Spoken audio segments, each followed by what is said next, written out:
Bonjour chers frères et sœurs en Christ, que la grâce, la paix et la miséricorde de notre Seigneur Jésus-Christ vous soient abondamment multipliés. Shalom et bienvenue dans cette nouvelle vidéo de 7 minutes de pain quotidien du 29 juin 2026. Nous allons poursuivre notre lecture dans le livre des Actes des Apôtres, chapitre 15. Nous allons lire aujourd'hui le verset 10. Nous avons vu dans les vidéos précédentes que l'apôtre Paul, capitaine de l'église, s'est levé et a pris la parole, rappelant aux frères et sœurs, et particulièrement aux frères qui étaient réunis tous ensemble pour discuter cette question relative à l'observance de la circoncision de la chair, une prescription donnée par la loi. C'est des frères venus de la Judée qui avaient enseigné ceci aux frères à Antioche, et les apôtres Paul et Barnabas se sont fermement opposés à cela.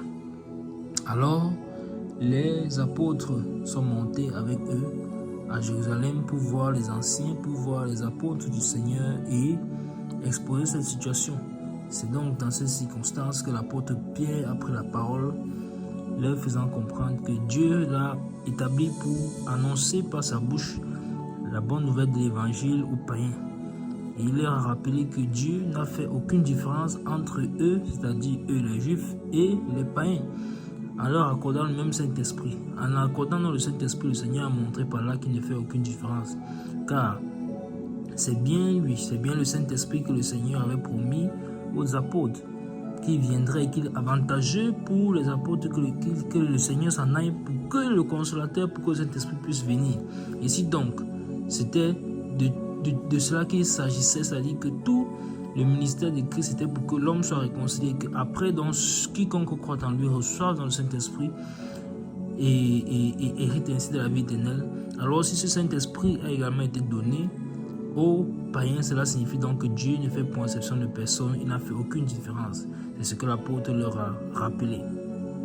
Et l'apôtre a également rappelé que le Seigneur a donc purifié leur cœur par la foi. Et c'est également ce merveilleux verset que nous avons donc étudié. Nous avons pu voir donc l'œuvre de la foi dans les cœurs des hommes qui se tournent à lui. Alors nous allons lire aujourd'hui le verset 10. C'est toujours l'apôtre Pierre qui est en train de parler. Qu'est-ce qu'il dit? Il dit: maintenant donc, pourquoi tentez-vous Dieu en mettant sur le cou des disciples un joug que ni nos pères ni nous n'avons pu porter? Amen. Je vais relire le verset 10. Maintenant donc, pourquoi tentez-vous Dieu en mettant sur le cou des disciples un joug que ni nos pères ni nous n'avons pu porter? Amen.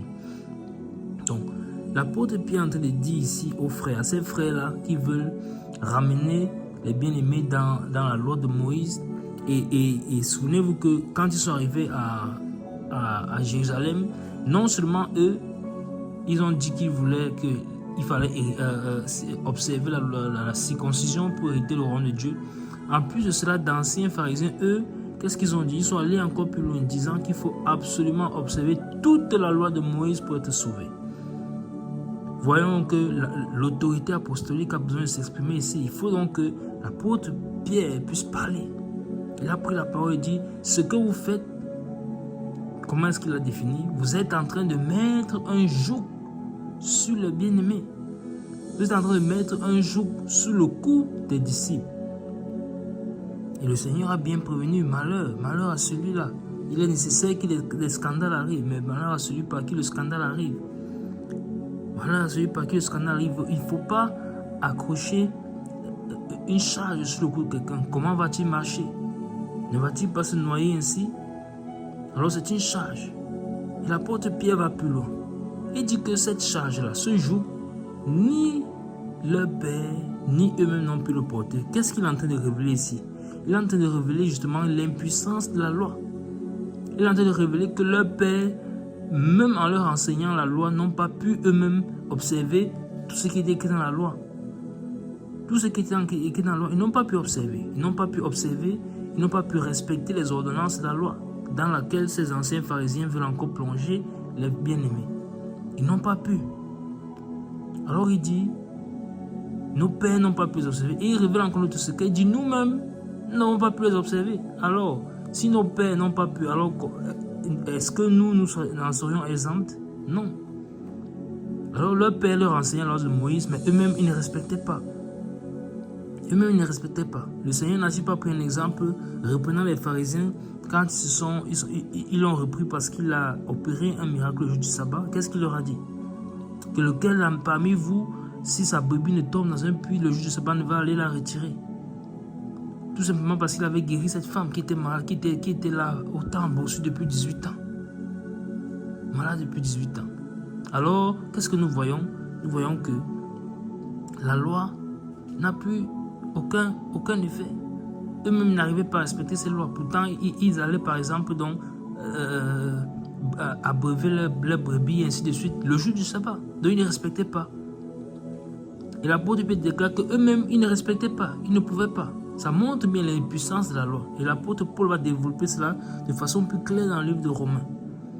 Alors la loi était incapable. Elle n'était qu'un médiateur. Un médiateur pour nous conduire dans le véritable qui se trouve en Christ et qui est Christ. Alors, faisons attention, nous ne devons pas être une pierre d'achoppement pour les bien-aimés et nous ne devons pas non plus être une pierre de scandale.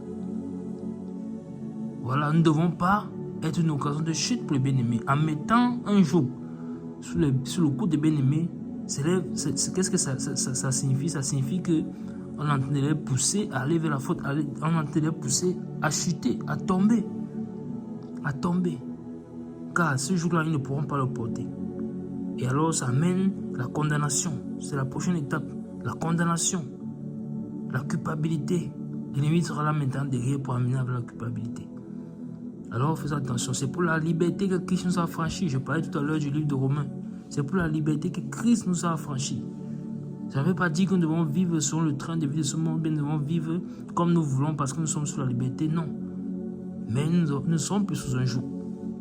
Nous avons été affranchis de la loi. Christ a accompli la loi. C'est ce qu'il a dit à la croix. Tout est accompli.